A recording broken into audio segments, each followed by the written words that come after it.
self-serving, persuasive talkers of everything and nothing. We are Conversation Con Artists. What's going on, people? It's your boy, Mr. On Point. And I am the being formerly known as Calamity Red. Now I'll just be known as Red. Why is that? It's a Kanye story. We'll get into it. Oh, Lord Jesus, Kanye. All right, well, we are Conversation Con Artists, back for another fantastic episode. You can find me on Twitter and Instagram at Mr. MISTER_on point. And I can be found at Red_Calamity. Also, we are still doing the listener letter portion of the show. So if you have a question you would like for us to answer on the show, you can send it to our Gmail account, which is conversationconartist@gmail.com. Or you can find us on the Facebook, Conversation Con Artist, and send us a message that way. I can hear my fucking heartbeat in my ear. It's still doing it. If you know what that is, then send an email. It's so weird. If anybody's ever saw somebody get a sonogram done and how the baby's heartbeat sounds on a sonogram, I hear my heartbeat in my left ear like that, like a sonogram. And I don't know why. In your left ear? Yeah. Can't hear it in my right. My right ear clear as a bell, but my left ear, I just hear doop, doop, doop, doop, doop. It's so weird. No idea. I don't know. Anyhow, we had a letter from Colin. What up, Colin? We got a letter. I'm going to read this. First, sorry to both of y'all for not coming through with a good time for that live episode. Life's been in the way recently for Sundays, and it's looking booked up for the foreseeable future. Hence, everybody, doesn't have to be on the weekend. We can figure out a day during the week to do it. Yeah. So if anybody got some input, especially you, Colin, if there is a day of the week that is decent that you know, we could you do can that. be available after 5. Yeah. Then let's figure that day out. We got day jobs. Yeah, we got day job. And I have some late days on my day job too. So, me too. Wednesdays are not gonna. So at least our long days match. Yeah. Wednesday. Second, Eddie, man, how good is Spider-Man on PS4? I thought I had on my Spider-Man shirt. I was like, what are you doing? I was about to say good enough that I got my Spider-Man shirt on right now. But you don't. He got on the Fallout shirt. I remember I had my Spider-Man shirt in my hand and my Fallout shirt in my hand, and I was looking back and forth to see which one I was going to wear. And Fallout won because it's a bigger shirt. Spider-Man, I got a little squeeze action. Like I'm a big dude, but I like my shirts to like fit. Okay. More closely than not, most of the time. But Fallout won out today because comfort wins. Uh-huh. That being said, Spider-Man is fantastic. I don't have a PS4. So. Of course, you don't have a PS4. But what do you mean? Of course, I have an Xbox One. I said, of course, because I know you don't. Oh, okay. Not because you shouldn't have it for some reason. Like what? But yes, yeah, that you do know I don't. So I want to get one just for, like, what was that game you had me play? That's like Tomb Raider but with a dude. Oh, Uncharted. Uncharted and God of War. I love God of War. Uncharted, God of War. Those would be the two games that I would. Horizon Zero Dawn. I don't know if you like that. Is it a shooter? It's a bow and arrow shooter. No. I'm not good at it. I like hack and slash adventure game. Like I'm playing. It's mostly hack and slash with the component of shooting arrows. Well, I'm playing. I beat Darksiders. I'm playing Darksiders 2 because Darksiders 3 comes out in November, and so I'm gonna. My goal is to like to have beat both of those, but there's some shooting aspects to those games, but it's mostly hack and slash. Like sometimes I will have to like aim and shoot, and it's horrible, but I can do it. But like a game that's mostly aiming and shooting, no, it's not for me. Which is like why I like God of War. It's like a hack and slash. I like those games. I can play those. It's a major component of hack and slash, but it's a different type of game. It's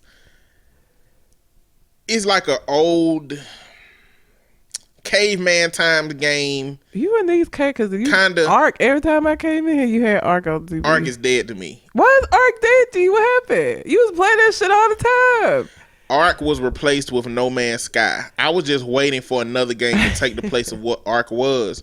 Me and Yogi, my roommate, was running our own private server, and it just got irritating.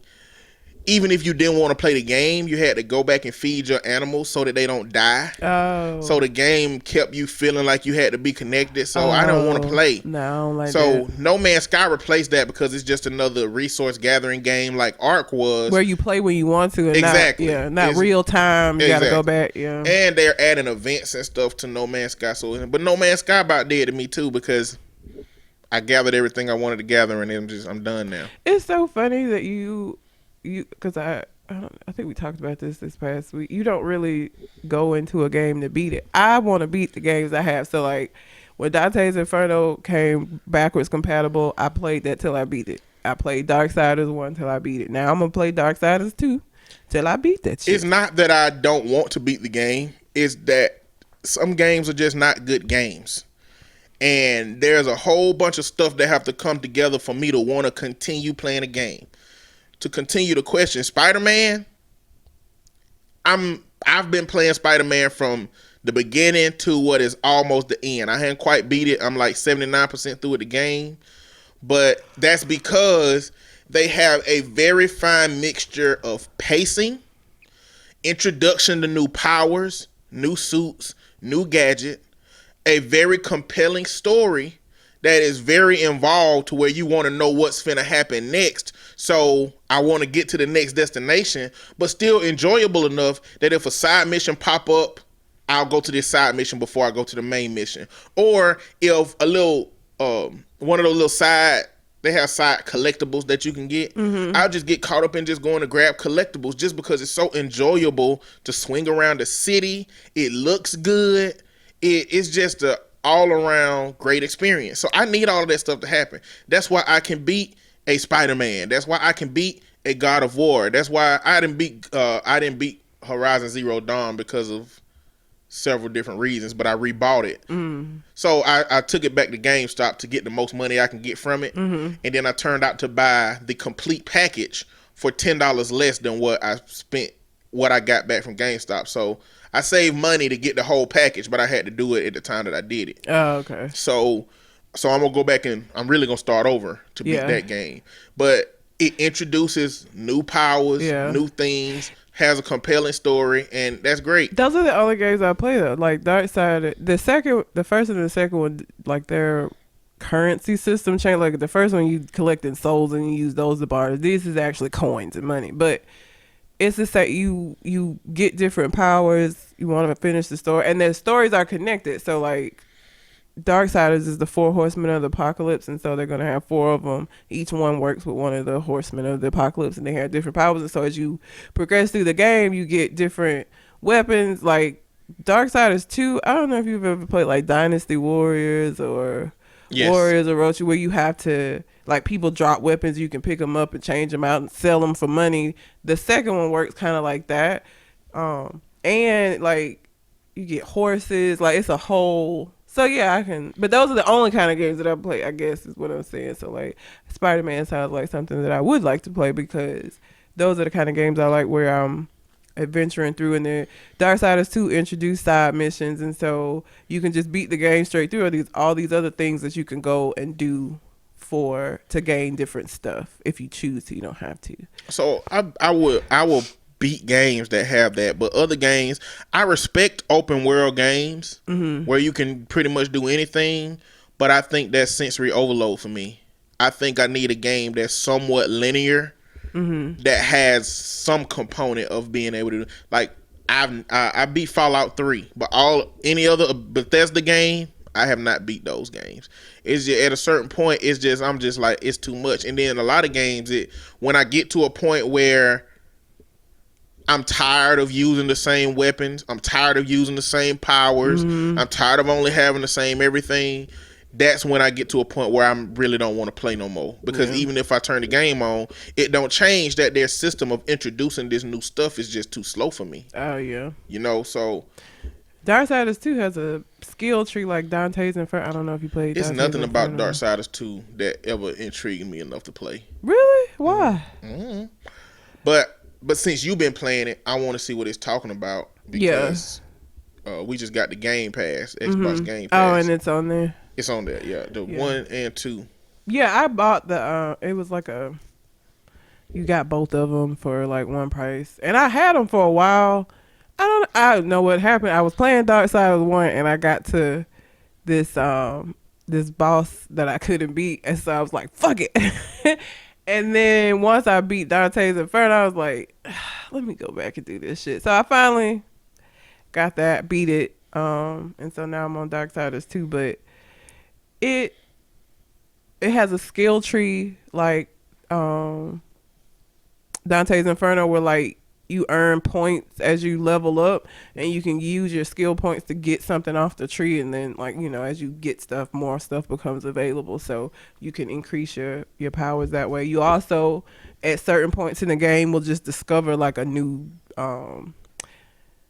like in Darksiders 1 he had this glove that he could pound the ground, but it was like mid game before I found that shit, so I like it. Did you play Darksiders 1? Mm-mm. So you never played any of the Darksiders games. Did you like Dante's Inferno? Didn't play it. Okay, well, I don't know how to. Those are all the comparisons and games that I biblical, religious type stuff. Yeah. That's not my stuff. I don't like it. I mean, listen. not that it can't be an enjoyable game experience. Now I will say Dante's Inferno was a lot more. What's the word? Blasphemous than Darksiders is, but also Dante's Inferno was based heavily on the book, so all of the shit in there is like crazy. But if you ever read Dante's Inferno, I don't read. Okay, well, all of the shit in the book is in that game, so like the most disturbing thing to me probably was the babies. There's like a circle of hell that has unbaptized babies, and they have their arms are like blades, and you have to kill the babies because they're trying to kill you. When you said unbaptized, I was thinking uncircumcised, but they probably both true. Probably, but unbaptized. They died before their parents didn't baptize them, and so you have to kill babies. That was kind of weird. That was a weird circle of hell to go through, because you have to babies go through all the time in D&D. Oh god, they don't be human babies though. They be like gnolls. Oh no. And goblin babies. And they sound like babies. They're making baby noise, so it's a little disconcerting when you play. But there's nothing like that on. Actually, Darksiders is a lot more like, the four horsemen of the apocalypse are made of both good and evil, and so there's hell, there's heaven, there's earth, and it's about like all of the stuff going on between those three realms. So it's not as blasphemous as Dante's Inferno. So is it's like blasphemous supernatural. as hell. Yeah, it is like supernatural. Okay. It's more like supernatural Dante. But again, in Dante's Inferno's defense, anybody who has read the book, it's the same shit. Like he describes all of these things in the book of Dante's Inferno. And if you haven't read Dante's Inferno, but you just been waiting for an opportunity to kill babies, go get the game. It's Dante's backwards Inferno. compatible now. You can play it on Xbox One. Because I had it on Xbox 360, and I was just waiting for them to make it backwards compatible the same way I'm waiting for them to make Prince of Persia Forgotten Sands backwards compatible. But yeah, Dante's Inferno is kind of weird. I don't think it is a game that wouldn't be, especially if you're like super religious, you're gonna probably feel some kind of way about that whole thing. And they talking shit about like Catholics. You probably feel some type of way about it. But what was his next point? But that being said, all of those reasons that I mentioned as it pertains to Spider-Man is how I feel about Spider-Man. It's fantastic. If you've played Spider-Man series before, it's not very much new in terms of you swing around the city and you do things in the city with that swinging, but it's fun to swing around the city and it's fun to see the representation of the city, and it's fun to see how they integrate all of that into the current story. I love all Spider-Man games mainly because of the swinging aspect of it. I like that. Third, Red Man, I agree. You get on stage, don't say the word. Yep. You know damn well if you bought on stage that you'll become a meme if you say the N word during a rap. Yep. What you do in the comfort of your smart car while driving to Target on the weekends does not fly at a concert. I'm so mad that he put all these white people in smart cars. That is hilarious. Yeah, I mean, I think at this point, people know it's not going to be taken well. I don't think so. I don't think you don't so. think the people that are going to these concerts, I'm not talking about like just general white people, but people who are interested in hip hop like that and going to like a concert where it's mostly black folk, you don't think that they don't know that that's okay? No. That's insane. I think white people think they are not racist, so they think saying the word don't apply to them because I ain't racist in my heart. But I don't think they diminish racists down to saying a thing or doing a thing if they don't believe they racist.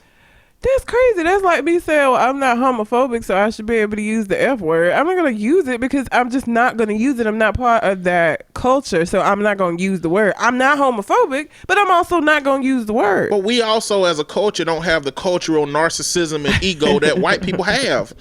Even white allies struggle with where they role supposed to be in the context of dealing with a different culture. I guess I just can't imagine it because I'm so used to being respectful of people and not having to do, like, I don't have to say the F word. I don't feel offended. I don't feel like, well, y'all say it. Like, I've never felt that way about that shit. Like, any word that's used that a culture may use has been used against them.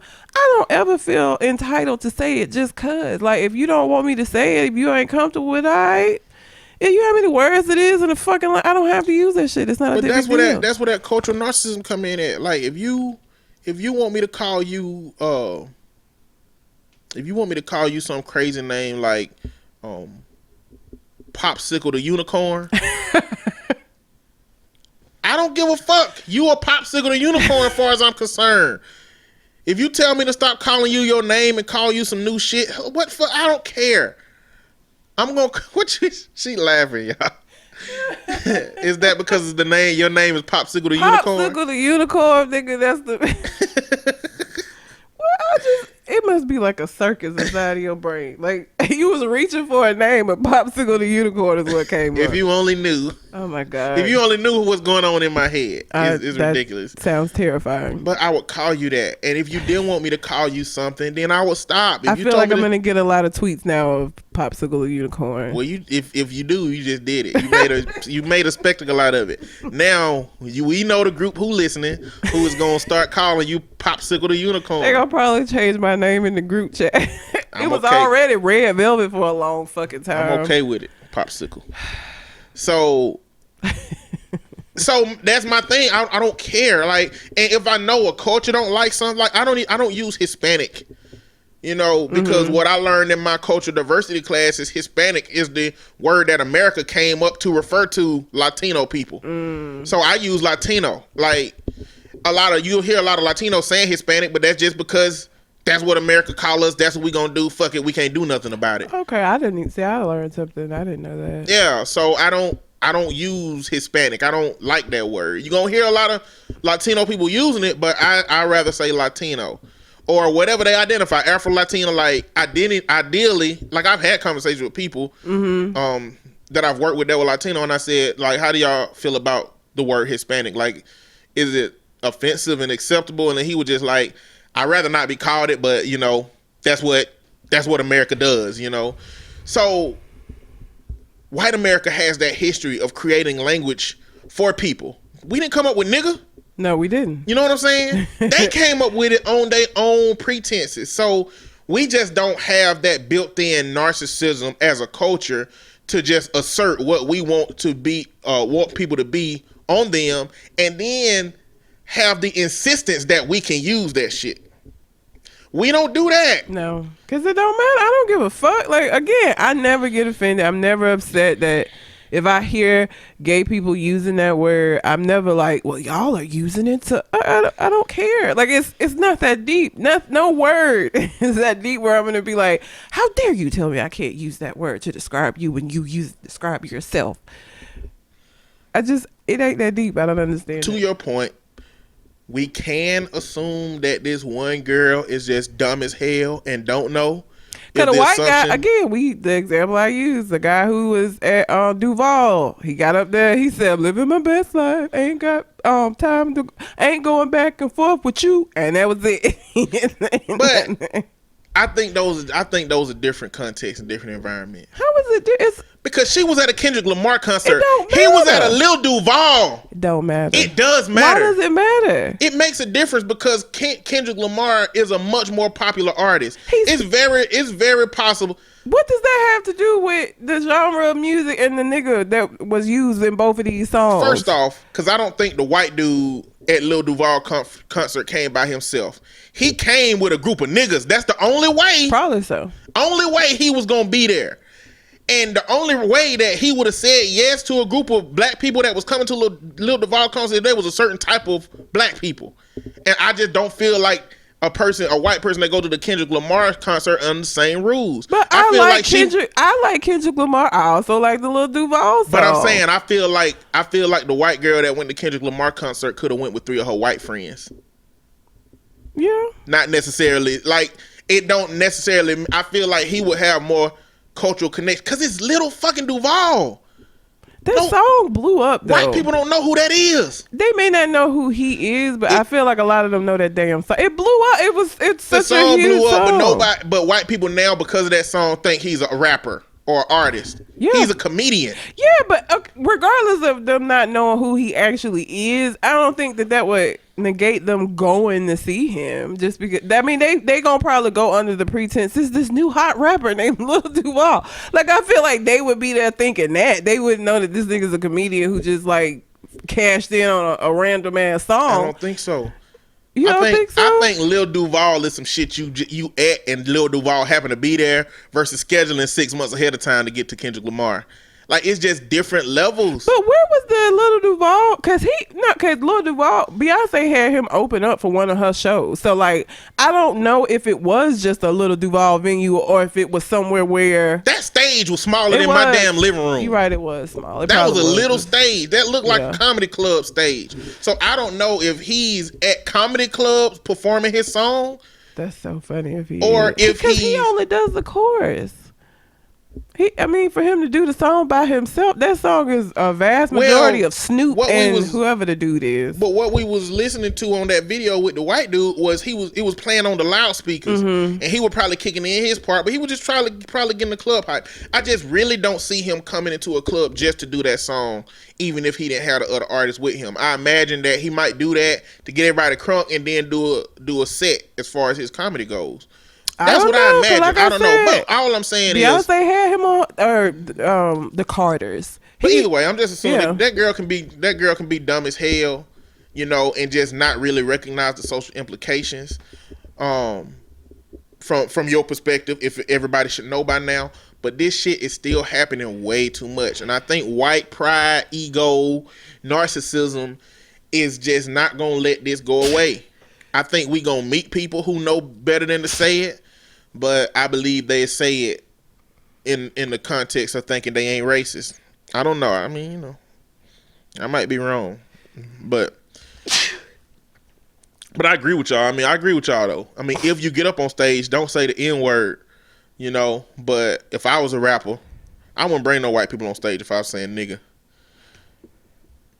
It go to the Lord Jamar said that Eminem is a guest in the house of hip hop.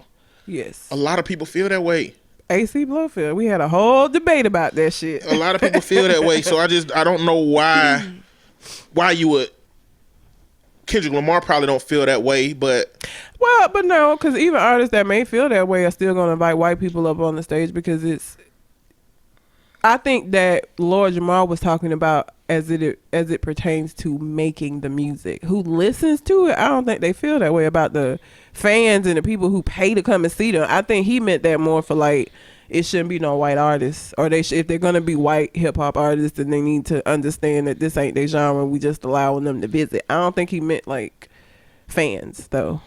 Because a lot of rappers bring white folks up on stage if they in the crowd and they didn't pay the money to have a ticket that close enough for you to just come up on the stage. My black ass to be in the nosebleeds. I will never get brought up on stage. You had to work too hard to get me from up there down there. You should have said hit us. Hit us. That would have been really fun. Everybody died laughing when he was like, and he just kept on dancing. He was like, y'all ain't gonna get me today. I know better. He kept on dancing. He played it smooth. He did. It was hilarious. Next, anyway, y'all are great. Eddie, we should do a short series where we review video games that black people wouldn't normally play, since we have the same taste and aren't standard 2K playing brothers. Vote blue this November, everyone. Appreciate you, Colin, for the love. As always, I'm down for that video game review situation. Yeah, I'm down for it. All of the memes when 2K came about how women was about to lose their dudes because they was going to be playing 2K. There are a lot of people that don't. Do you even play 2K at all? Yeah. When I'm not on 2K Strike. What the hell is a 2K? Me and my roommate on 2K Strike. Why? Because 2K is garbage at hiding the fact that they want your fucking money. Garbage. 2K, okay, let's say 2K at some point was just, hey, we created a good game. We're going to sell as many copies of this game as we can, and that's going to be great. Okay. Next year, Candy Crush type games start making a whole bunch of money from in-game purchases. Mm-hmm. Candy Crush don't make a lot of money because the game costs something, don't cost nothing. It make a shitload of money when you pay 50 cents for extra life. I can't stand that shit. That's how they get you. But those kind of games is what made a lot of the game industry realize we can capitalize off of this. We can put in-game purchases. But that's different when you bought the game. So the next year, 2K was like, we need to figure out how to do in-game purchases. So they do that. They put in you can buy haircuts, you can buy clothes, you can buy a lot of cosmetic shit. That's great. You can even buy VC, which is virtual currency, that allows you to upgrade your players in different ways. And when they first delved into that, like around 2016, 2017, it didn't deeply obstruct the gameplay. Mm-hmm. But move into 2018, 2K18 last year, it was all about the money. One, in order to upgrade your character, you got to play the game nonstop. So if you a kid, you ain't got no job, or if you're a grown person that's financially stable that play the game that much, or if you're a YouTuber that pretty much get paid to do it, you can grind it out and get your score up to 85, where now you start grinding for points. Yeah. Or you can pay for VC that will get you there. Now, your gaming experience is compromised while you're building that up. And the problem is just how long it takes to do it, And then 2K, well, it's 2K17. 2K18, they did that again, but they reduced the rates now. So it takes you even longer to do it. It's just a system that tries to kind of bully you into just going ahead and buying VC and just leveling up to that point, because your character is almost garbage before you actually get up to an 85. 85 is like the baseline by which your skills start to come into play of how good of a character you are. If I've grinded out and I got a 99 level character, but I'm a trash person in terms of how I play with my character, a 85 will still beat me every time. But somebody under a 85, they gonna miss shots that they wouldn't normally miss. It's gonna make it harder for you to get around people. Somebody that you up against with a higher steal just gonna take the ball from you. So it just make you wanna, let me just spend this VC. And then while you're playing the game, little promotions pop up on the screen. 25% off of VC if you buy it right now. and it keep getting worse. And last year, everybody was mad because they had haircuts that you can buy at the barbershop if you want to change your hairstyle, but you couldn't preview them beforehand. So you have no idea what these hairstyles look like, and you buy it, and they treat it like barbershop. Like if you buy that hairstyle is not unlocked forever. If you buy another one, you got to buy that one again. Oh, hell no. Yeah, and then the neighborhood is what it's called. It's like a whole big neighborhood, and you can run around the block, but it's like barbershop here, this gym over there. You want to play full court games over here, half court games over there. You can just run around the whole neighborhood. You run around the neighborhood so slow that they had bikes and skateboards that you can buy once you get to a certain level. Oh my God. So it was clearly obvious that they was trying to take your money. And I understand that some of these games are going to take your money, but I don't want to feel like it's impacting the gameplay. Mm-hmm. And that was the problem with Star Wars Battlefront 2. That was the problem with a lot of these other games that came out where it's like they was really encouraging you to buy shit. Mm-hmm. and random loot crates and stuff. Legislation as far as the gaming industry has changed. In China, which a lot of game developers over there, they can no longer sell you a loot crate without showing the contents of what's in that crate. Because what a lot of users was finding was that, because they were spending money on the crates to calculate the odds of you getting something, and what they was finding was, if they tell you that if you buy this crate for $20, you have a potential of getting a platinum or a gold item, you know, at a 20% rate, but you got an 80% rate to get like a regular item, then what they were finding was like, it was only like a 1% chance to get a gold or a platinum. You just would never know on your side. You just think you was just getting bad rolls.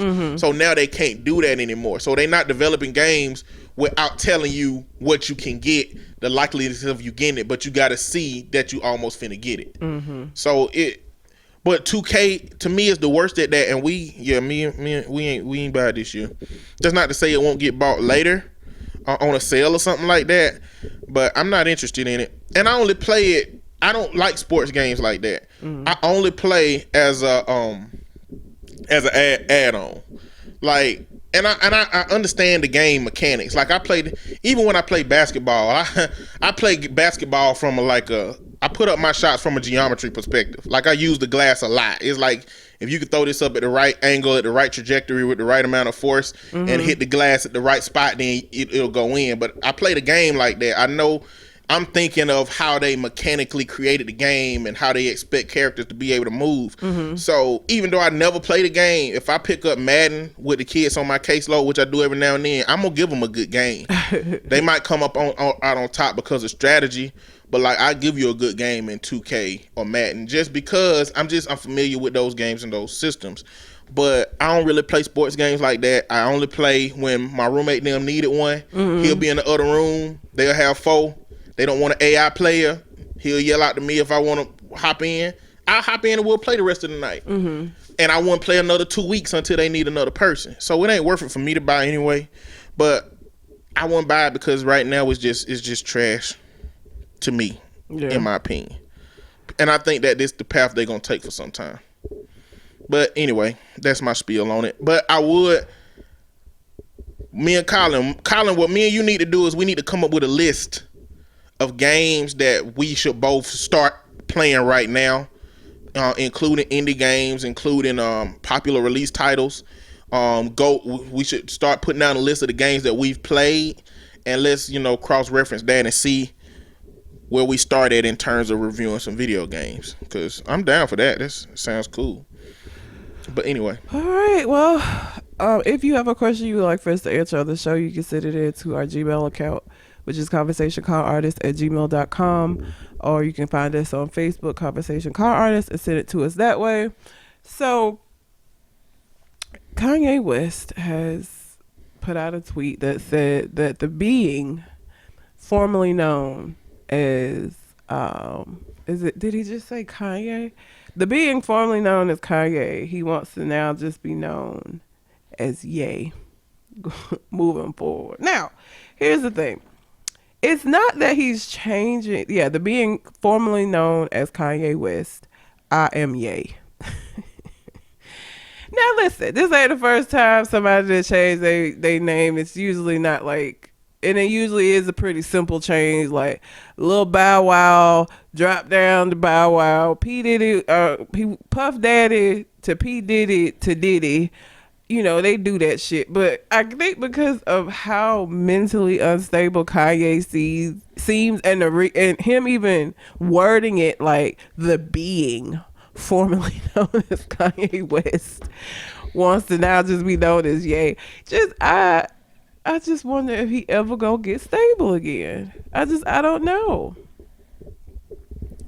He just, even when people think he talking some silly, I think people felt like him I still had a problem with him talking about that social media shit when he married to Kim Kardashian. But I think people saw when he was saying like how social media is so detrimental that maybe he was like, okay, he making some sense. And then boom, now he Ye.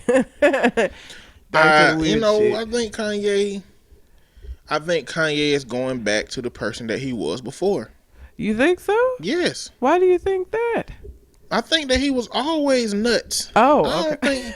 I think that he just been grieving for damn however long since 808s and Heartbreaks. He been grieving That whole time. And now he's finally coming to grips with his grief. He probably got some counseling that's helping him address some stuff he need to address. But he's still gonna be that damn George Bush don't like black people ass dude. He's still gonna be a random outlier, at least in the public eye. You know, like people know him and know he either crazy or misunderstood or whatever. But like the way he looking out here to us is crazy. Yeah. He was just somewhere with a Make America Great Again hat and a Kaepernick shirt on. You know, like and he like Trump, like he make everything make sense after it's done based on his narcissism, based on it coming out his way. He do that with everything. He do it with everything. And yeah, like Trump. And that's who he been. Trump got laughed at the UN. And instead of him acknowledging that he was being laughed at, he had to flip it and say, oh yeah, I was joking. I meant to get a laugh. No, the fuck you do. You could see in his face, like, and even his response to it, he was like, oh, well, I wasn't expecting that response, but okay. Yeah, you weren't, because you didn't expect them to bust out laughing at you talking about yourself. Listen, have you ever seen Crank? Crank. It's the movie with Jason Statham. Oh, where something happened to his heart, where if he stopped moving, he'll die. He was gonna die. Yeah. That is the life of a narcissist, but with ideals. It's like they will never go back and say, or Speed with Keanu Reeves. They will never go back and say, oh, I fucked up. They just integrate that shit into their new reality and they don't let it go ever. You know, instead of Kanye West saying some shit like, damn, wearing this MAGA hat was not a good move, he gonna say, this MAGA hat shit is a movement. I feel like I'm changing people by having this hat on. And then, you know, when he say some more crazy shit like, you know, black people, you know, sounds like slavery was a choice, you know, he'll with his MAGA hat on, instead of saying maybe I shouldn't have said slavery was a choice, he'll say some shit like, we still in mental slavery, and then we could choose to be out of that if we want to. Like, it's constantly making up a new way of existing for your bullshit. It's so sad to see. It's horrible. Like, and when I saw him do that. That was Kanye before this. It's sad. That's Kanye before this. And so before his mama died. Now, after his mama died. More crazy now. Like, he just... He just seemed more crazy to me now than before his mom died. Like, or either he was better at hiding it. Like, he didn't seem this... I just don't know before his mom died that he would have came out and said that the being formerly known as... like, he an alien, formerly known as Kanye West, is now just Ye. Like, it just seems like he's more crazy or more honest about his crazy. I don't know what it is, but... I saw that shit and I was like, and again, it's not that other rappers have not done this. We've had this happen plenty where rappers want to be called something else at different points in their career or whatever. Huh? So Puff Daddy at some point wanted to be P. Diddy. And now he just did it. He dropped the P. Then just Diddy.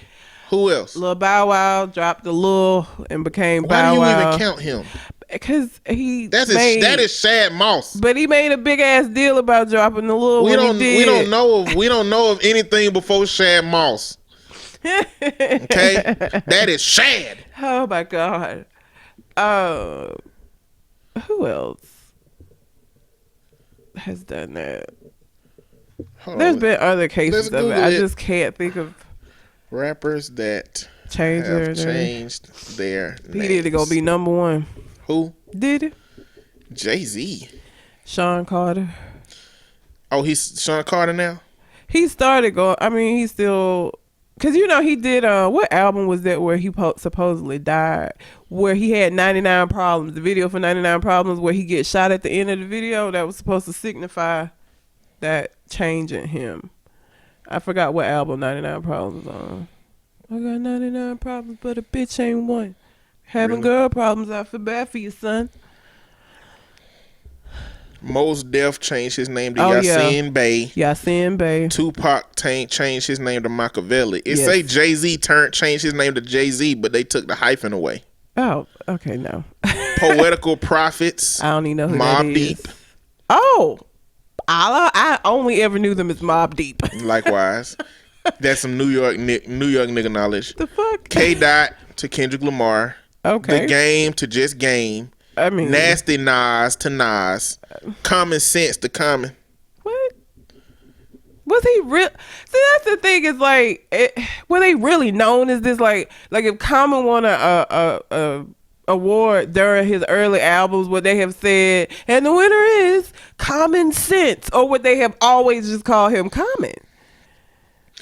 Did he actually go by that name? See, this would be a show for AC because he's a hip hop head. Kanye had that lyric that said, "Truthfully, I want to rhyme like Common Sense, but I did 5 mil, ain't been rhyming like Common Sense." So he used Common old name and his new name. I guess so. In that line, but I just don't know how common it was. Yeah, because I ain't never heard of that. Again, it's a situation. No Name Gypsy to No Name. Critical Productions to Big Crit.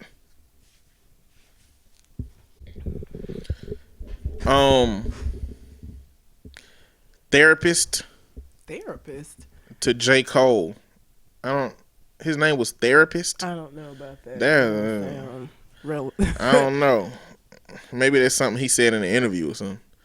Puff Daddy to P Diddy to Diddy to Puff Daddy to Love to Brother Love.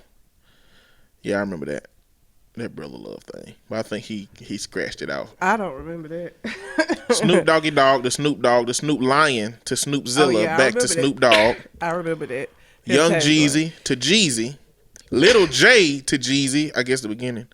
Fat Joe to Gangsta to Fat Joe. Lil Bow Wow to Bow Wow to Shad Moss. We don't know nothing before Shad Moss. Titty Boy to 2 Chainz. Yes. Yep. Big Pun, who used to go by Moondog. What? These are for people that was like really into hip hop, listening to these people at the beginning of their career, because I ain't heard a lot of this shit before. Apparently, Logic's name used to be Psychological. I can see that. That's just white. Biggie Smalls to Notorious B.I.G. Travis with the $sign on it to Travis without the $sign. Oh my God. The Genius to Guzza, or the Jizza. Not Guzza, it's Jizza, right? Yeah, Jizza. Okay, I think this what I'm looking at is starting to get silly now. This shit say Arab Attack to DJ Khaled. Okay. Was that his name before? I hope not, because that's I hope not fucking either. terrible. They put his ass out of the country for that. Oh my God. Can't do that shit these days, brother. No. Oh, now they get into a debate about conflict in the Middle East. Oh my God. This how these threads go, man. You can start a thread off with the best intention and get into some crazy shit. Okay. Anyway, yeah. So it has happened, but again, Kanye he's weird. He's just weird. He should have named himself Khan for fucking conning these niggas out of these damn holy ass clothing line he got. And his shoes look like something that somebody with scoliosis would need to wear to correct their back. They look like special, like pediatric, not pediatric, but podiatrist. Like those shoes are ugly. I'm sorry. Okay, It's they about ugly. marketing. He's a marketing genius. Those yays are ugly. Every time I see them, they just look like some shoes special kids would have on. Just like Donald Trump. I don't understand. He's a marketing genius. He is a marketing genius. I don't get it. I don't like using the word genius in this sense, but there is no way to justify how valuable he's made something that's obviously garbage. Them shoes are ugly as fuck. The clothes, His Donald Trump's brand name, his hotels, it's just regular shit. He got bitches walking around out here with clear heels on in the summertime. Your shit fogging up and shit, like the plastic ass shoes. And it can't really be that higher of a quality shit than you get with regular any other shit. No. It can't be. Jellies was a thing well before Kanye started putting plastic on shoes. We was walking around with them little shoes that had your feet sweating. Just don't understand. It's ridiculous. And no, for anybody who's like, you just ain't got enough money, I don't give a fuck how much money I had. You ain't gonna see me in no fucking yays. I can assure you of that. Not even because of how much they cost. I can have all the money in the world. Them shoes ugly as fuck. Don't at me. They're just ugly. I'm sorry. They're ugly. They're terrible. Y'all buy them because his name is attached to them, not because them shoes is fly, because they look like special shoes. So, thick ass soul. Whatever. All right. So, I need y'all to sit with me for a while. Be patient. Because we finna talk about this Kavanaugh shit. Oh, this nigga. Okay. And there's a lot of y'all listening that I'm sure know what's going on, but I'm just going to give a quick rundown and some implications from my perspective. So, we know that Trump was trying to, let's not say Trump was trying to, the Republican Party clearly is in either party interest to stack the Supreme Court in their favor, because you're likely to get legislation that pushes the country in the direction that you want. And these are lifetime seats. Supreme Court's are lifetime seats, meaning once you get put on them, you are in them for you until you die. Until you decide to leave the position, or unless you fuck up. Now they can be pulled from that position if they do some fuck shit, but other than that, they there for life. Lifetime. So it's no secret that Trump was all hype about seating Neil Gorsuch after Scalia died. Mm-hmm. So we had a Supreme Court justice die. Trump became president, filled that seat after the Republicans had been blocking Merrick Garland's, which is Obama's pick, for like a year and some change for that same seat. So when Kennedy decided to leave, oh man, they all jizzed in the pants. Now they got a list together of people that they want to fill that seat. And a priority of Donald Trump, which I don't believe is his real priority, I think it's just the priority of the people that's going to clap for him and say, yay, Donald Trump, is to overturn Roe versus Wade, which is abortion legislation, which Kennedy was the holdup on. And Kennedy was a conservative, but I think he was more erring on the side of freedom of the individual than the government telling one what to do with their body. So he was a holdup on that vote. So now that he's gone, they want somebody that will overturn Roe versus Wade. Now, they won't say in a confirmation hearing that they're going to overturn Roe versus Wade. But everybody knows. Because what Kavanaugh was saying in his confirmation hearings was, I believe in precedent and I will take all of that into consideration as I sit on my judgeship and litigate. Oh. They say all that shit. To get in. But, get in and do the opposite. In their opinions afterwards, they'll talk about why they did what they did, even though they wouldn't say they were going to do it. Which at the end of the day, confirmation hearings are just a sham. It's not about disclosure. It's about non-disclosure. It's about how good you are at not answering shit, which that's what all these confirmation hearings show. If a confirmation hearing and the content therein was a determining factor in whether you was going to move forward or not, Betsy DeVos would not be, because her shit is one of the worst ones I ever seen. She got her ass torn apart in her confirmation. She didn't have no answers. It showed her utter lack of understanding the system that she was about to participate in leading. Yes. And that's when I realized confirmation hearings ain't shit. But during his confirmation hearing, a woman came out and said that she was sexually assaulted by him. Now, this is not when she reported that the sexual assault happened. She actually sent a letter to the Democratic head, Dianne Feinstein, who kept that letter because the person who sent it to her, as Dr. Ford said, I want you to keep this letter anonymous. I don't want this out. If you're going to talk about it, don't put my name in it. And so Dianne Feinstein chose to not put it out because at the woman who made the allegations request. And somehow it leaked. It leaked that this happened in whatever state it happened in, Maine maybe? Maryland. It happened in Maryland. They released that this was a doctor of psychology. They released that it was somebody who knew him from the high school he went to, and they found out who it was. Because reporters in the media, they good as fuck at doing their jobs. Yeah. That's why Donald Trump keep talking about this leaking and shit. Because reporters are good as fuck at doing their job. You can't stop that. You can't stop reporters being good and charismatic and very, very good at getting the information that they're trying to get. So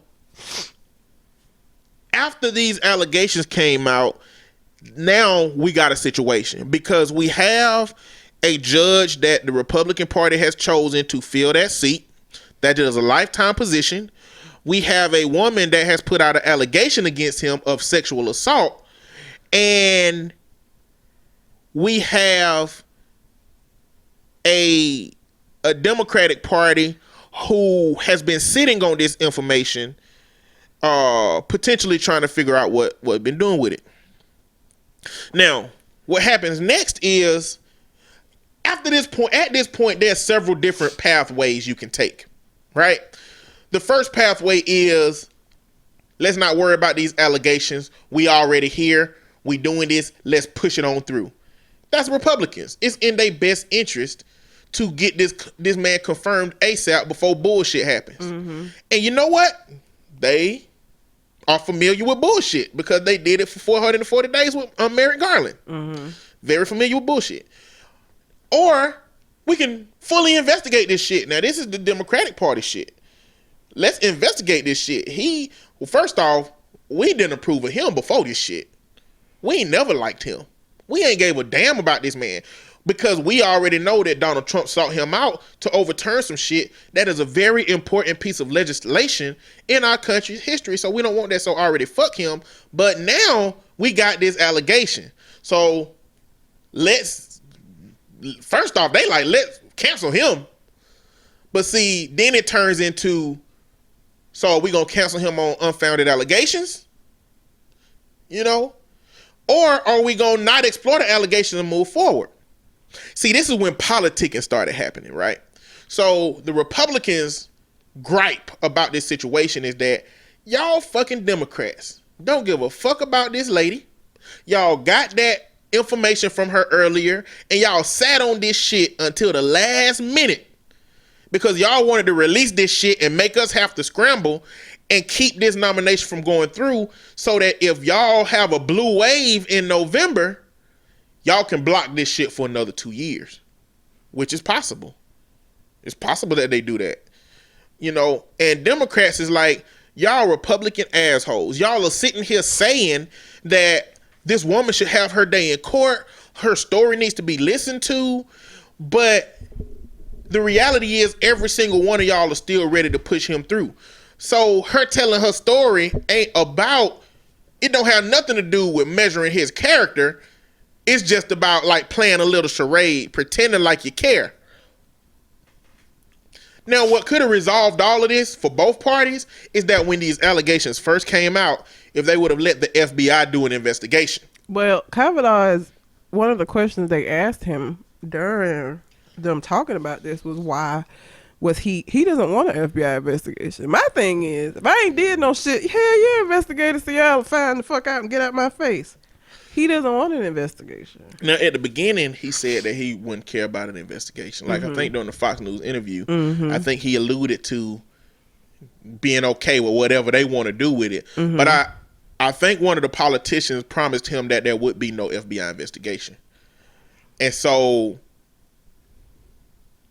now we're waiting. Now they played a big ass game with her testimony. She wanted an FBI investigation before she do her testimony because she can place people with their names at that place at the time.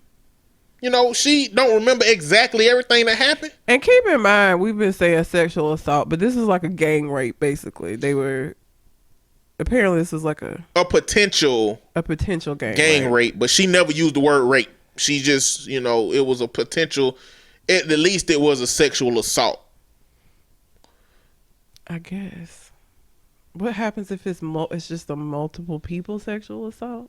Or is it a gang assault? Is that a thing? Well, she alluded to it potentially becoming a gang rape, which is how people are framing it. But at the end of the day, Brett Kavanaugh is the one who got on top of her, covered her mouth, and then Mike Judge apparently came and jumped on the bed, and it kind of like bounced everybody up, and that's how she was able to get out of there. Okay. So he wasn't a part of I think the fear is that he was about to be a part of that whole situation. But we'll never know because what he did was just some bullshit. Now people have been saying gang rape. He got up there was like, all this people are saying that I was a part of a gang. No, Brett, that's not what we mean. That's different. Gang rape. You don't have to be a gang member in order for that to happen. That can happen if a group of white men who are not a part of a gang get together and sexually assault a bunch of women. Y'all were a gang of Jews. So. But she can place people in the room. So she said, I have some information that the FBI can go look up to see if anybody can corroborate this, because the FBI do that shit. Mm-hmm. That's what they fucking do. They will find some shit if there's shit to be found. Mm-hmm. But on the flip side, if there is not shit to be found, or if the time that it took for this to come out just kind of extremely limits what they are able to find, then that would clear Kavanaugh. It would clear him if it's taking too long. Not to say that it didn't happen, but there's only so much you can get when this much time has passed. But that's why I feel like he knows that there must be something major that can come out because he's not with the investigate. Because again, if this is gonna clear you and you can like get all of this shit on and move forward, I don't know why you wouldn't want to do that. And his defense is that he has a calendar from 1989 that has all like so just I think it's 82 very detailed accounts of where he was on all these days. First of all, why the fuck do you still have a calendar from 1982? But either way, let me tell you the crazy thing about this calendar, right? She says that Mark Judge was there. She says that PJ was there, a dude named PJ, which is the guy she was dating at the time. She said Brett Kavanaugh was there. And she said this other dude, I can't remember his name, I think it's Chris, but his nickname was Squee on his calendar. It say that they left the workout and went to get some skis with these dudes that she named. These dudes, so there is a place on the calendar that fits to what she's talking about. That places all the people that were there in it. Right? Stupid. Why would you even bring the fucking calendar up just to incriminate yourself? Just stupid. I don't know. I mean, I think he thinks he's a lot smarter. And I think he think the whole time, or whoever his PR person been telling him what to say, I think they've been fucking up. They've created a lot of pockets where you can conclusively determine whether shit happened or not. He said he wasn't at that party at the beginning. But if it turns out that party was the one that they was talking about, he already lied. And he also said that he wasn't at that party she's talking about when we already knew that she didn't know exactly where the party was. So where are you saying you wasn't at? Yeah. I mean, look, Brett Kavanaugh seems like one of these little frat boys that would have done some bullshit like this. So it's not, for me, this is not something that's just impossible to have happen. And for all of you motherfuckers. Hold on. Let me finish the story first before we start roasting folks. Before you start roasting folks, and then I join in on the roasting. So where the point we're at now is she has her Senate hearing. And it is the most believable shit that happens. It's the most credible shit that a lot of these people done never heard, right? And everybody's saying I believe her. Everybody, Republicans are saying I believe her. Democrats are saying I believe her. But at the end of the day, what the Republicans are saying is y'all are trying to ruin this man's life. Which was what I was about to say.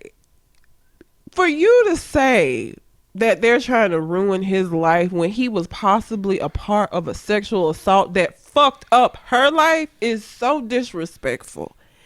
It's so disrespectful. And one of my issues with Republicans and these they're the conservative party is that y'all aren't though. Like y'all say that, but then this kind of shit you cool with. It's all right. Like it's so misogynistic. It's ridiculous. Like to say, oh, this is gonna ruin his life. He hasn't had to live with a sexual assault for however fucking many years it's been. Like to disregard how this impacts the victims and only focus on how this is going to impact his career now is so disrespectful and it's so disheartening.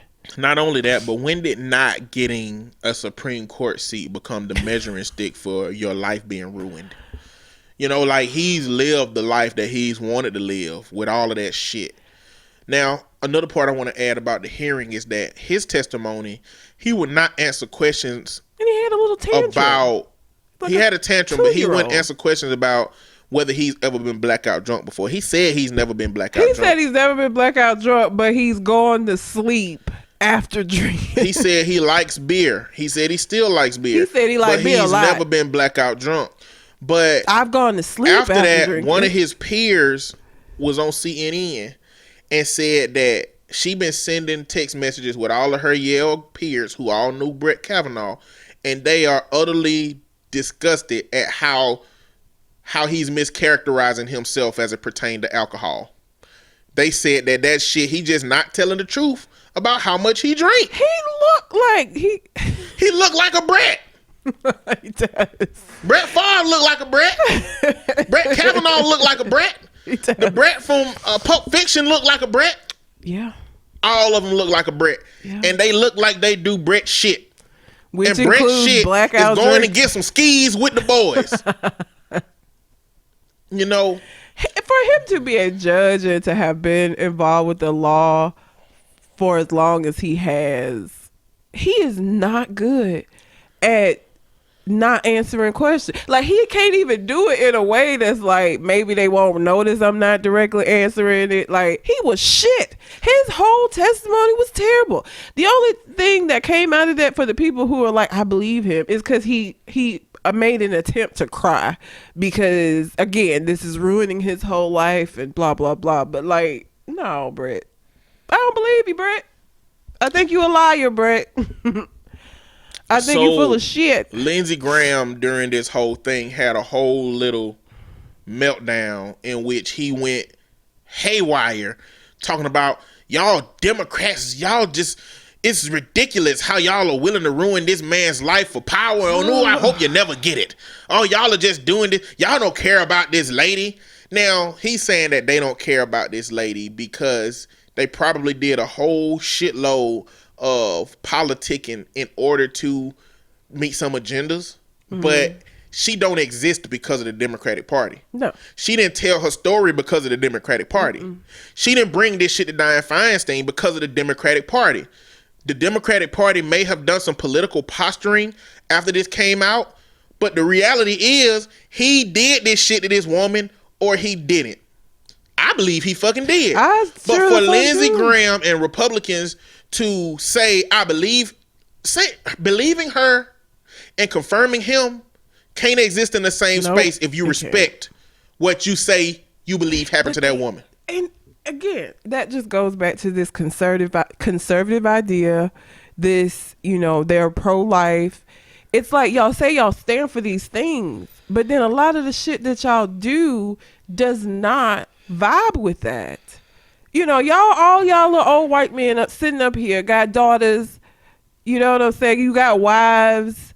Would this be okay if it was them? Would you feel like, oh, honey, don't say anything. You're going to ruin that man's life if you go up there and say something? And if you would, that makes you even more of a fucked up person, that you would, at the cost of your daughter's peace of mind, save somebody else's fucking job because he's a Brett. He's white. Don't mess with his career. That happened years ago. You guys were, no, motherfucker. Like, that shit irks my soul. Anytime I hear them, like, on any news broadcast, like, talking about these conservative ideas and saving the family system, and it's like, y'all the same motherfuckers who was going home beating the hell out of your wives because they didn't have your dinner warm. Like, it's just so crazy to me that you say you stand for these things and then evidence shows that you're full of shit. Well, the way that I think that they define family values is in the context of the Bible and Scripture. I think that's the variable. I think that the Bible does not have a great track record of valuing women itself as a doctrine. It has pockets of doing so, But a lot of how you see the men treating their women and the men expecting to be treated by the women it's favorable to what they consider family values. And what's the little bitch made Flake, Jeff Flake? Did you see that video of those two women accosting him in the elevator saying, "How you're gonna confirm him? You're gonna vote yes." So what you're telling victims like me, because I'm a sexual assault survivor, is that what happened to me doesn't matter. And I mean, they was not. He kept. She trying said, to push, "Look me in my face Yep. and tell me it doesn't matter." Yep, cause he kept trying to push the closed elevator door. That lady had a whole body. That door was not closing, and he was just like, "Thank you for sharing. Thank you." Like he just head down, like, "Please, please close the door so I can get out." Oh, Jeff Flake. His name is Flake. What y'all expect him to do but be flaky If you as hell? Shit. Donald Trump, Arizona representative. he's about to that's who quit. is. He ain't running again. He's about to be done, and this is common knowledge at this point. But Flake. yeah, Jeff Flake. But what Jeff Flake has been is a vocal opponent to everything Trump, because I think he want to look like the hero verbally, but when it comes time to vote, he always vote with it. But because of that, I don't know if it's because of the elevator thing, but Jeff Flake Is the reason why it's postponed. is postponed now pending an FBI, investigation that's limited in scope. And they got a week to do it. That's 4 more days than they gave for Anita Hill. And this has been ordered by Trump.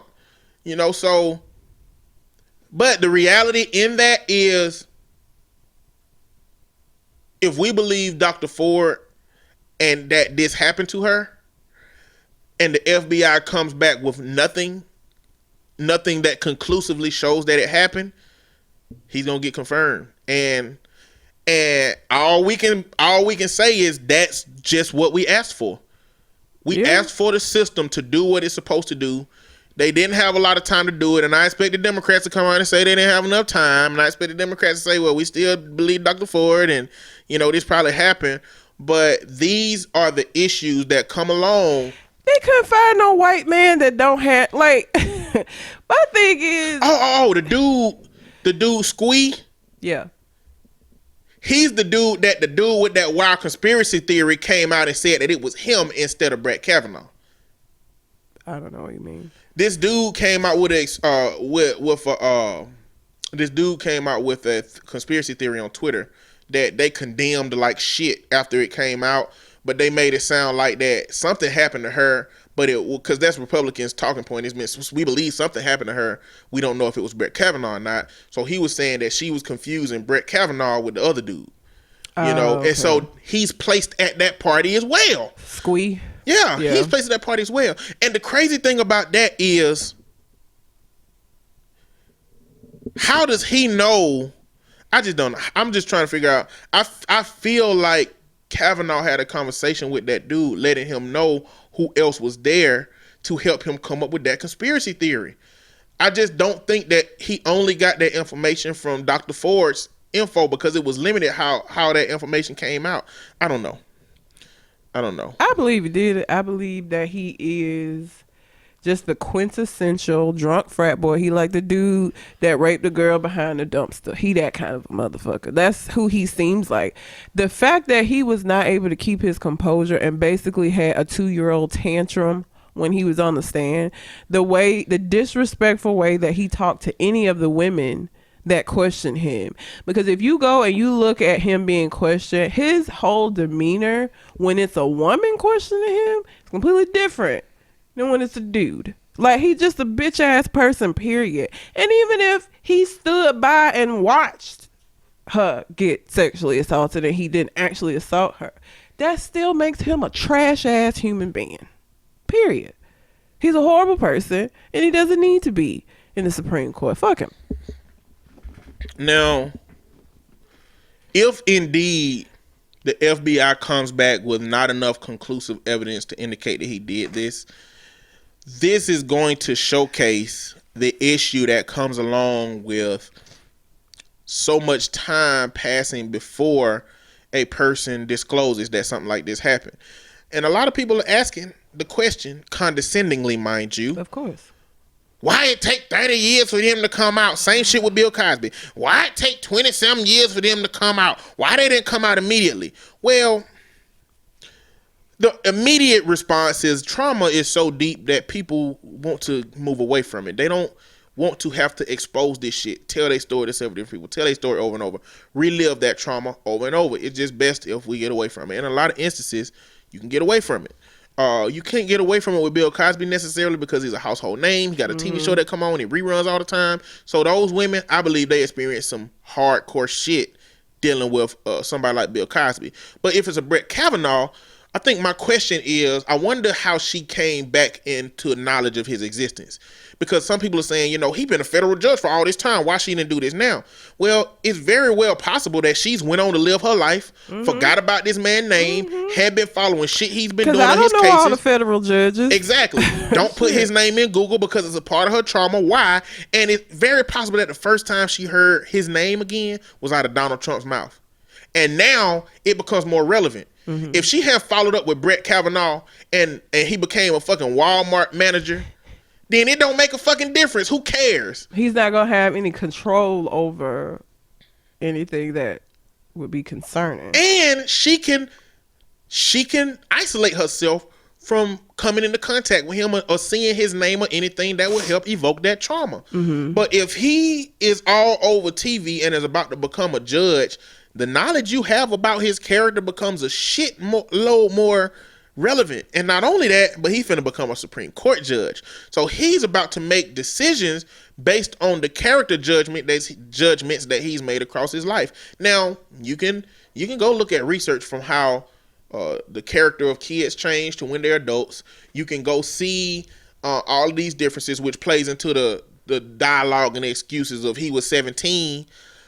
But the problem is plenty of motherfuckers out there who will be great conservative Supreme Court judges that didn't do fuck shit when they were 17. Not to mention, again, his behavior when he testified, that's who he is. That little tantrum throwing 2-year-old acting motherfucker, that's who he is.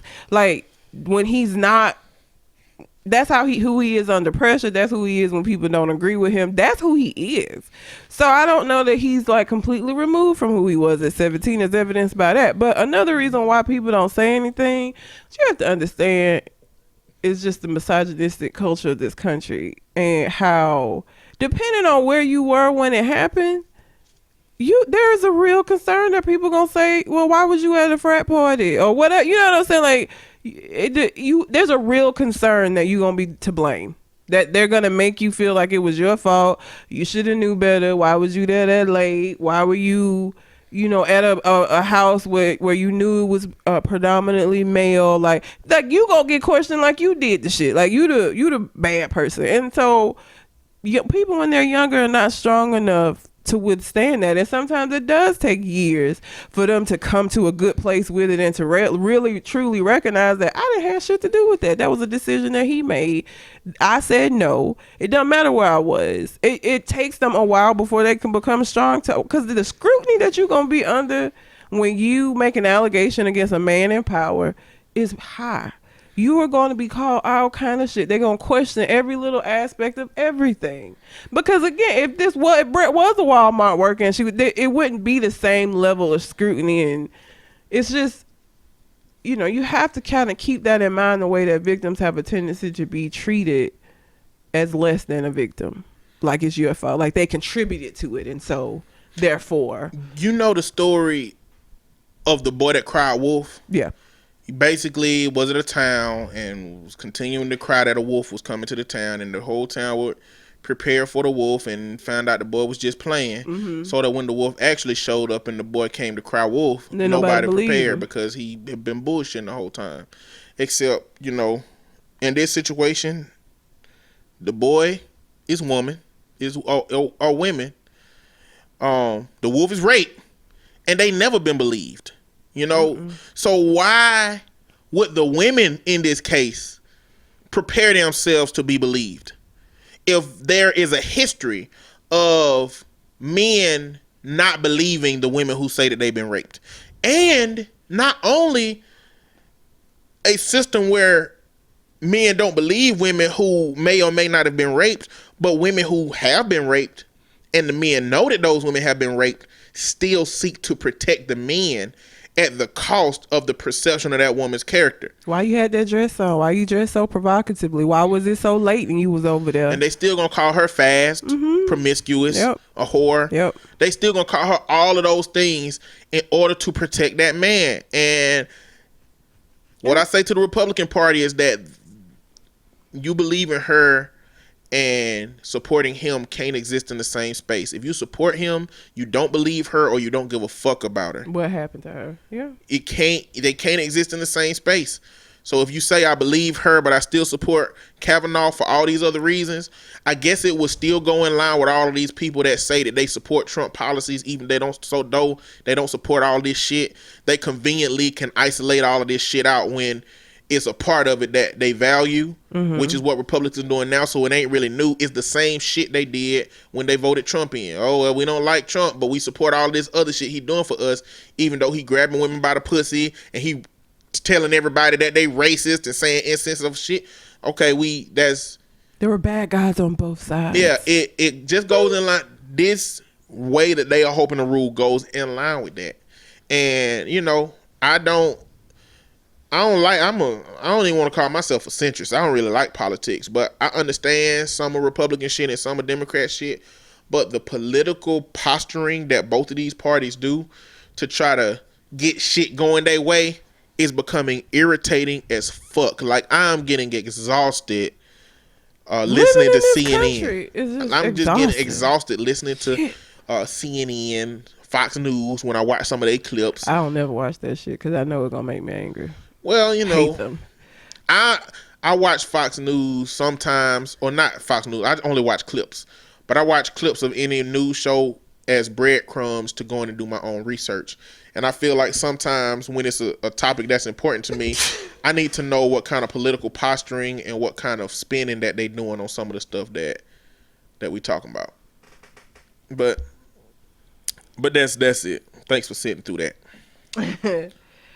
that. A fun story, or not fun. Funny story.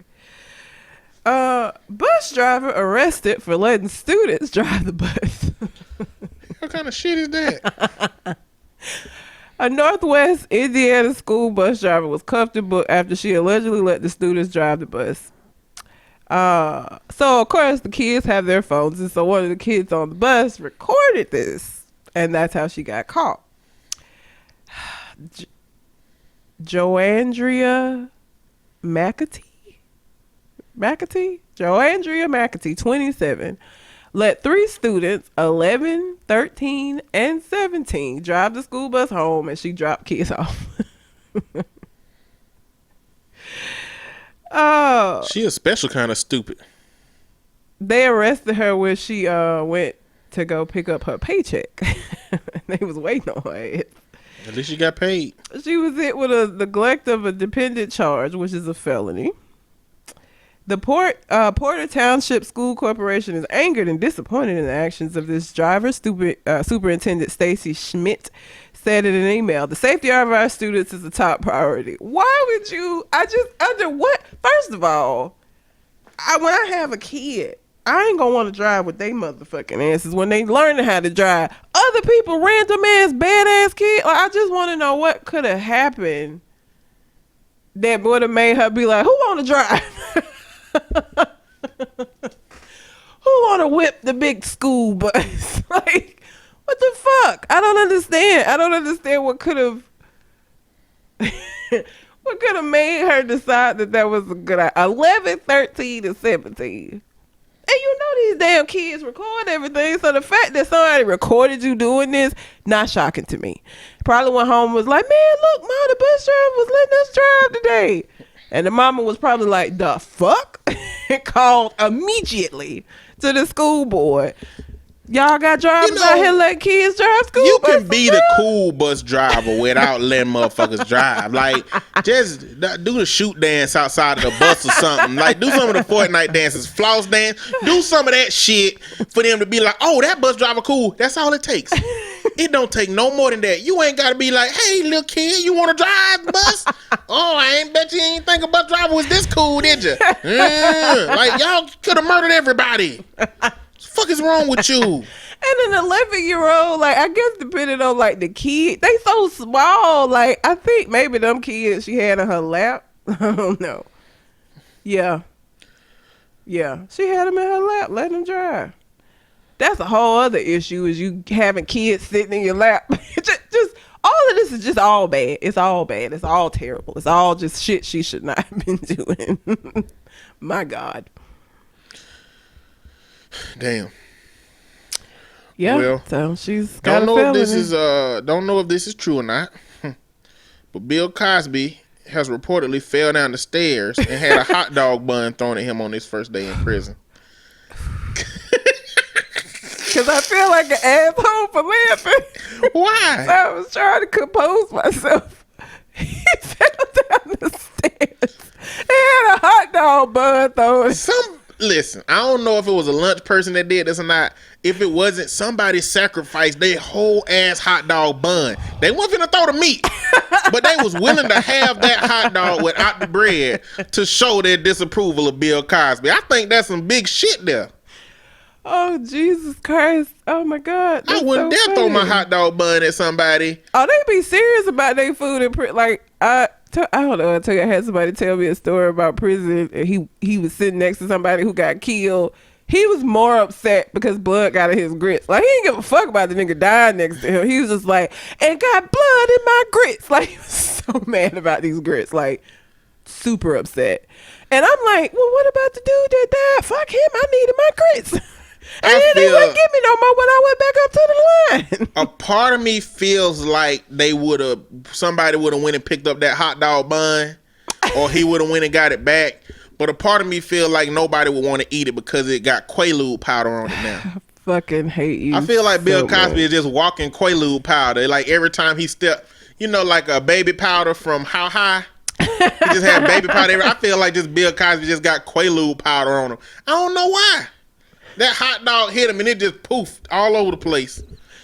Now, if you eat that hot dog bun, you getting raped twice tonight. Did he fall down the stairs or did he get pushed down the stairs? They say he wasn't being guided. He's legally blind, so he probably can't get around that well. Look, at the point, listen.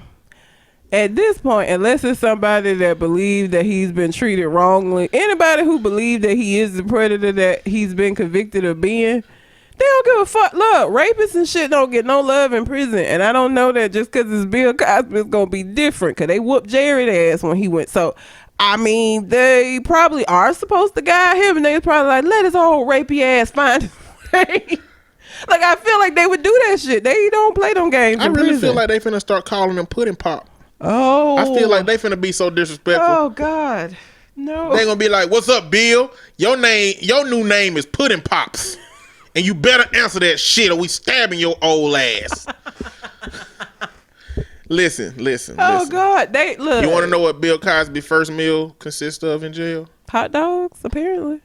Meals vary depending on the day and the week. For breakfast, Mr. Cosby will have access to fruit and cereal every day, as well as milk, coffee, and sugar. On Saturdays, on the current rotation, there are pancakes. For lunch and dinner, the menu is more varied. On Mondays, lunch could be a cheese pizza or a garden burger with bread. It sounds like jail has introduced vegetarian options. I don't know. Oh, yeah. But this coming Monday, the dinner entrees are roast pork or a tofu oat burger, according to a menu provided by Miss Warden. At lunch that day, the prison is serving chocolate pudding, a product Mr. Cosby was associated with Why as a pitchman for Jell-O. They fucking him up. Don't do that. Miss Warden said the pudding on the menu is simply a gelatin product, not Jell-O brand. Are so wrong for that. If you think the dumb prisoners are gonna distinguish between these brands and not just go straight into the fact that it's chocolate pudding, they wrong for that. Don't serve that. Why would you serve that? What you mean? Why not? What if they probably was already gonna serve that shit on Monday? They didn't know when Bill Cosby was coming. You think they changed the whole ass printed out menu just because Bill Cosby was coming to be petty? Now, if I was a warden, I would, but I'm not. I don't think everybody would do that. You know? Well, they might not think it's better. They might think that it's. They may be the people that believe him and want to be, nice and give tribute to him by serving chocolate pudding. Oh. I bet they're gonna be in there like, do the scene from season 2, episode 3. Do it. Do it, or we gonna stab your old ass. And take your food for lunch. You already can't see. You don't know who got it. That's what's really fucked up is that if somebody does start fucking with him, even if he wanted to snitch, he can't. He's not gonna know who it was. This all is not funny. Let me stop laughing. It's not funny. Listen, people who do bullshit and obviously do bullshit. Listen, man, this is what I think about Bill Cosby, okay? I feel like Bill Cosby, deep down, knew how horrible of a person that he was capable of being, that he started a process of creating a person that was so fucking amazing on his TV show that it would be hard for people to believe he did the shit. Yeah. I feel like because there's still people that believe I feel like that was a part of his shit. Yeah. I feel like he was on some Ted Bundy shit. I feel like he used his charisma to create this persona of himself that people would value and trust so that the real person don't get exposed. And you know what? It was successful. Mm-hmm. It took him a whole long time. He had lived his whole goddamn life at this point to be exposed. He on the way out. He got a foot and a half in the grave. And we can talk about the people who continue to support Bill Cosby. Fuck y'all. We can talk about the people who bringing up Bill Cosby as opposed to Harvey Weinstein. And they all these fuck other white niggas. person. Like it doesn't make him better just because he's black and no, they all fuck ass people who deserve to get pedophile island, rapist island. I still stand by that. They all need to be there. They make it seem like the measuring stick for shit not happening to white people should mean that black people should be able to get away with shit. No, the reality is nobody should be able to get away with nothing. Nope. But y'all asses didn't walk into America yesterday.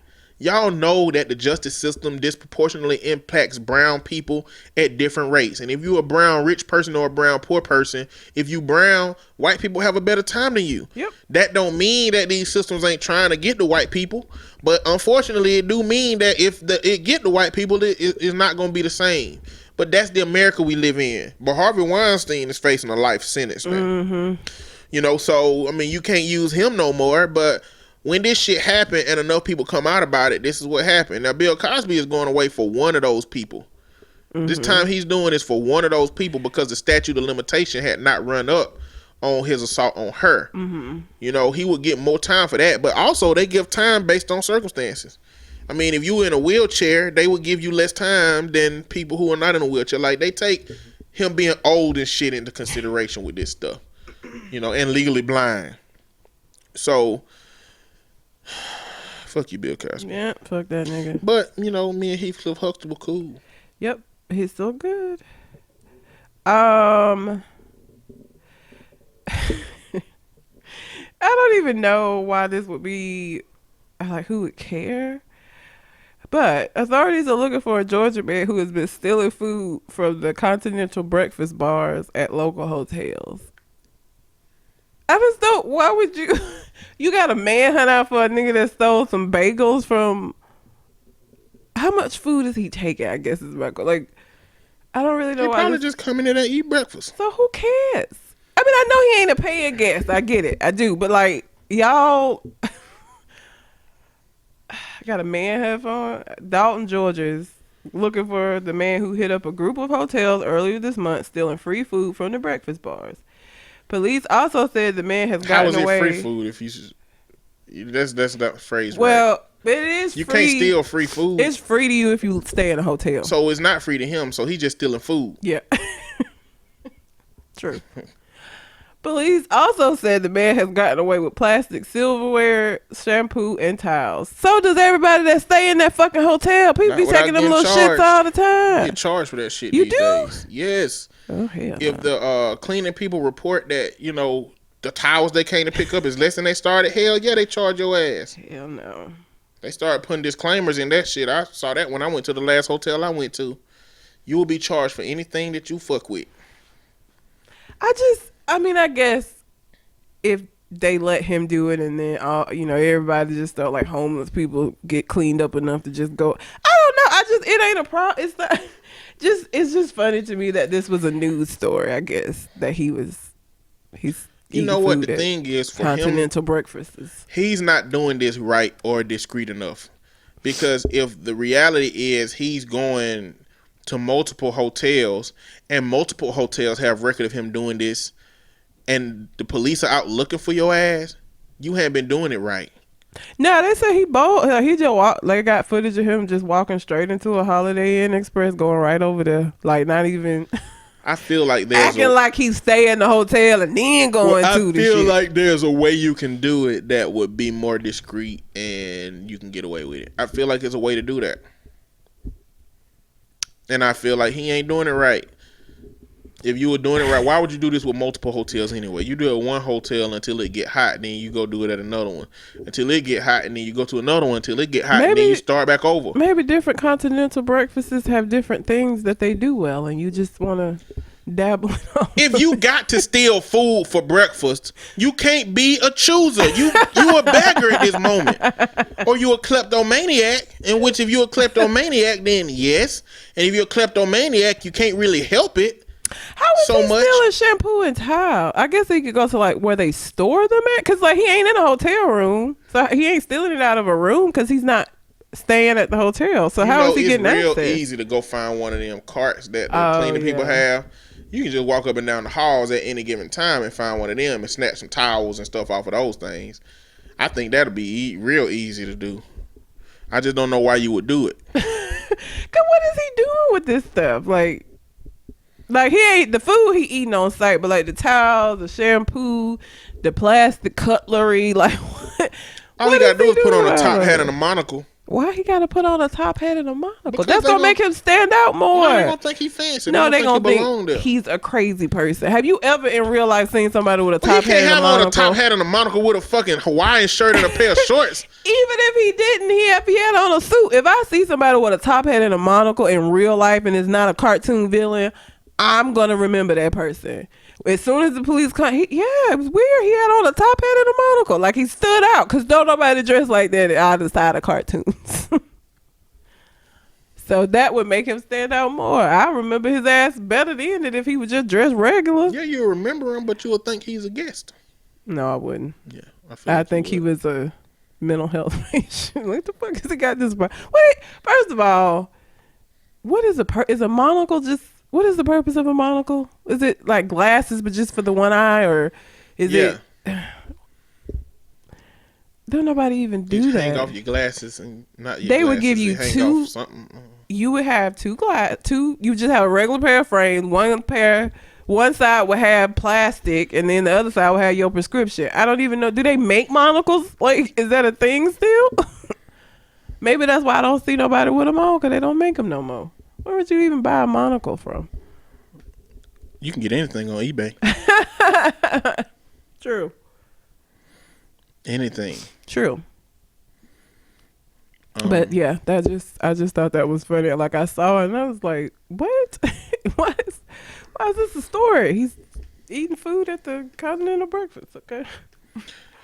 So from the sexual assault, all my shit seems to be about sexual assault, but I have a list of things. If you're a man, and this came out during Kavanaugh, if you feel like your sexual abusing somebody will potentially ruin your life, then I got some hints for you to avoid sexual abuse or sexual allegations on yourself. I'm going to read through it pretty quick. And if you want some input, just go for it. It's a bunch of them, 20 of them. Don't put yourself in compromising situations. That's number 1. 2, stay alert and aware at all times. If you're at a party with a woman who you think will falsely accuse you of sexual assault, limit your alcohol consumption. She's free to drink, but your impaired judgment is not an excuse for her false accusations. If you walk or jog for exercise, try to vary your route and time on the street. To be predictable is risky. Don't give women the opportunity to falsely accuse you by having an exercise routine. Keep your body covered. If you expose certain areas of your body, she may get the impression that you're interested in sex with her. Don't give her that impression by revealing more of your skin than necessary. Modesty is the best policy. Think before you talk. I see where this is going. Flirting with a woman is fine, but be careful not to give her the impression that you're interested in sex. Chaste words will help you maintain your virtue and good name. Don't make yourself an easy target. Hold your head up, walk confidently, directly, and at a steady pace away from the woman you think may falsely accuse you of sexual misconduct. Don't forget, you are a strong, capable man too. Attract attention to yourself if you feel you might be falsely accused of sexual misconduct. Make noise, call 911, use a whistle in hopes that someone will come to your aid as a witness. You can get falsely accused of rape whistles at your local shelter. If you're being followed, head for a well-lit area where you think there'll be other people who may be able to help you. Well-lit areas could be the difference between a pleasant evening stroll or a night that will forever change your life. It's probably best to stay home after dark. If you're worried that while you're walking home at night you might encounter a woman who may falsely accuse you of sexual assault, it's best to avoid that situation completely. Consider a self-imposed curfew. If you do have to be out after dark, stay away from suspected women. Keep your guard up and keep your distance. Remember to bring your falsely accused rape whistle at all times. Trust your gut instincts. Even if you get the feeling a woman is about to falsely accuse you of rape, leave her alone immediately. Always make sure you lock your car doors whether or not you're in the car. Always check the floor and rear seat for suspected women before getting into your car. If you suspect that you're being followed by a woman while driving, keep on going. Do not stop and pull over until you get to some place that is well lit and where there are other people to assist you and attest to your innocence. If your car should break down, raise the hood and remain in the car with the doors locked until the police arrive. Don't stand outside your car. This may give women the impression that your helpless circumstance means that you want to have sex with them. If a woman should stop and offer to assist you, roll down the window just enough to tell them you called the police. Stay safe at home. Be sure you know whom you are opening your door to. If a sales or repair woman is legitimate, they will not mind you asking to see her identification and confirming their identity with the company they represent. If you still feel uncomfortable, schedule all appointments at a time when your wife can be home to help you. For men who live by themselves in a house or apartment, never advertise this fact by listing your full name in the phone book or on a mailbox. This makes you an easy target for false allegations because you have no alibi. Attend large parties with friends you can trust. Agree to look out for one another. Try to leave with your group rather than alone or with a suspected woman. Be cautious about revealing any personal information over the telephone and or internet. Don't make yourself a vulnerable target. If you have roommates, talk to them about the importance of everyone following the safety strategies at all times. Lastly, stay safe out there. There are plenty of good women ready to help you if you need it. Don't let a few bad apples change the way you feel about all women. Most of us are good and are trying to help you do the right thing. # not all women. Disclaimer, following these tips and strategies does not guarantee that a false accusation will not occur. They are offered as strategies to reduce the likelihood of you becoming a victim of false rape allegations. So clearly this is a satirical take of on all the things that women are told to do Exactly. to avoid being raped. Now, imagine if men actually implemented all this, how vastly impacted your life would have to be, right? And the reality is false accusations don't happen without your dumb ass doing something that can be misconstrued, if not actual fucking sexual assault. So that's hilarious. Motherfuckers keep talking about false accusations. Y'all ruining his life for this shit. Bitch, if you did something questionable, you ruined your own life. Yep. And not only that, but there's not that many people who's going down for shit like this. There's not many people that's getting these allegations on them. But men act like it's so many and like, oh, they're in danger. You in danger if you out here doing fuck shit, yeah. Well, like, it kills me to hear motherfuckers talking like, you know, we got to be careful out here now. If you feel like you got to change some behaviors because of this, that means you was doing some bullshit before. Like, if you feel a need, if this has impacted you and made you afraid to do certain shit, you probably shouldn't have been doing that shit in the first place. You know, the crazy thing is that there are women with a man that is permanently etched into her brain that he has forgotten about. Mm-hmm. Because it didn't matter to him. It didn't impact him. And it wasn't traumatic. That is the Kavanaugh situation. Mm-hmm. Either he was blackout drunk or what happened was so inconsequential to him that it did not not go in his memory. But he didn't black out. He just went to sleep after he drank. It's possible that he don't believe that he did any of that shit if he drank that much.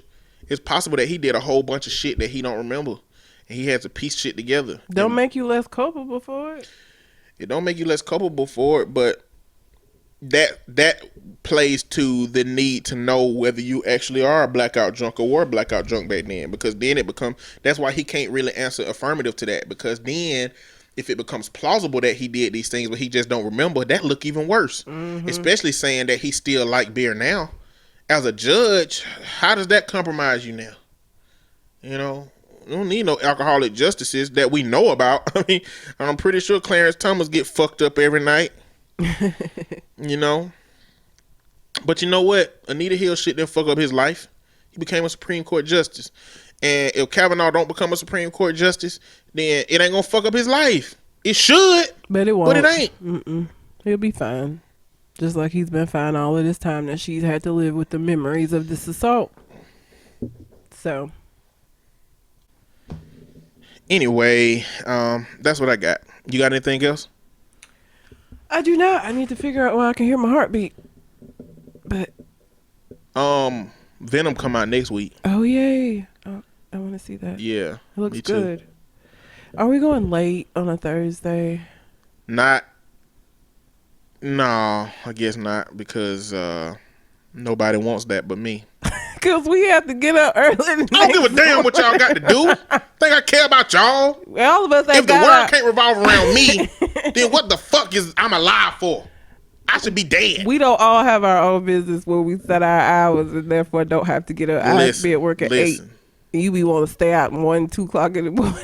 Listen, it's about, I'm a night, listen, my body gonna get the amount of sleep I need regardless, so. But that ain't how we work. I'm just saying, I'm giving y'all some insight to how I work. Damn. But it's about convenience more than anything else.